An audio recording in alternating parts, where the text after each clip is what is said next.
Ранним утром волонтеры-экологи приехали в заповедник Эрзи, чтобы очистить прибрежную зону реки Ассы. Кучу мусора отдыхающие оставляют здесь практически каждый день. Танзила Калоева относится к числу неравнодушных людей, которым дорога атмосфера родных мест. Сама с детства обожает пикники, к ним приучили родители. Отмечая, что безответственных отдыхающих хватало всегда. Повзрослев, она решила найти какой-то выход из этой антисанитарной ситуации и внести свой вклад в заботу об экосистеме.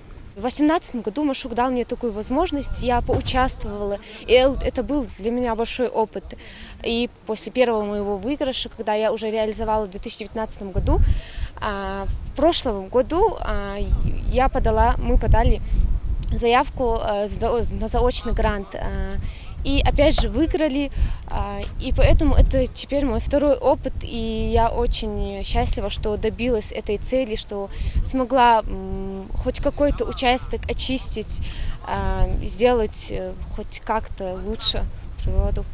Весь ее путь курировал руководитель молодежных инициатив Адам Мальсагов. Как и в прошлом году, он собрал команду для осуществления эколокаций. Команда из 30 человек эко-волонтеров проделали огромный труд для очистки в первый день водоемов и последующие 2 дня в горной местности, отмечая, что в сравнении с прошлым годом мусора меньше. В этом году мы заметили такую тенденцию уменьшения количества каких-то несанкционированных выбросов мусора и в целом загрязненности.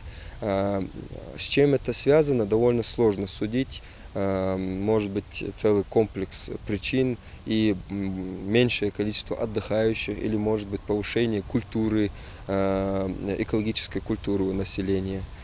Разные причины, но итог такой, что по сравнению с прошлым годом, когда мы проводили аналогичную работу, количество собранного мусора составило было в несколько раз меньше, хотя охват территории был такой же, даже еще больше.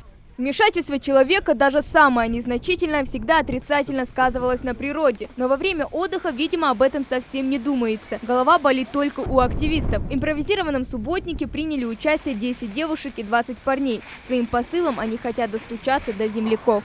Чистота половины веры – это заглавное, а так это наши места, наша Родина. Это места, в которых мы отдыхаем месяц, летом, ежедневно некоторые. Мы здесь практически выросли, но не бережем ее должным образом. Проект пошел на пользу не только ингушскому обществу, но и стал центром объединения ребят. Вместе они занимаются планированием новых мероприятий, обсуждают, что уже удалось сделать своими силами и как это созидательно скажется на родном крае. Принять участие в проекте эколокации приехали даже соседи из Ставропольского края.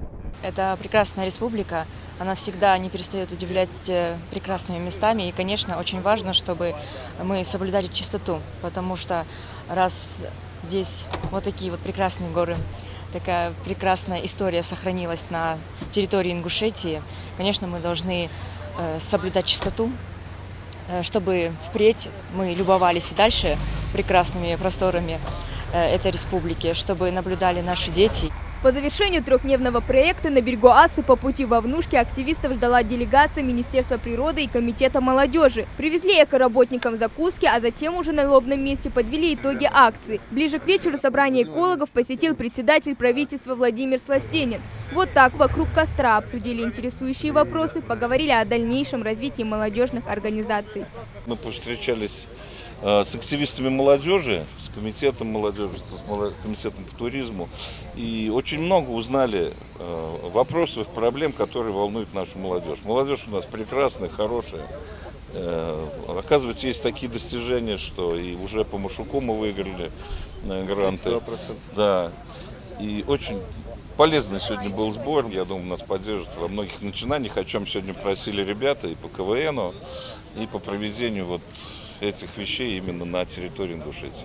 Проект эколокации входит в федеральную целевую программу «Вода России», по реализации которой, кстати, республика уже 4-й год подряд занимает 1-е место. Остаться в лидерах планируют и сейчас. В планах очистить все реки в Назрановском районе. В первую субботу сентября будет проведена акция на реке Назранка. Дело в том, что очень много обращений именно по реке Назранка. И будем проводить там. И в русле реки Сунжа тоже также будет проводиться акция.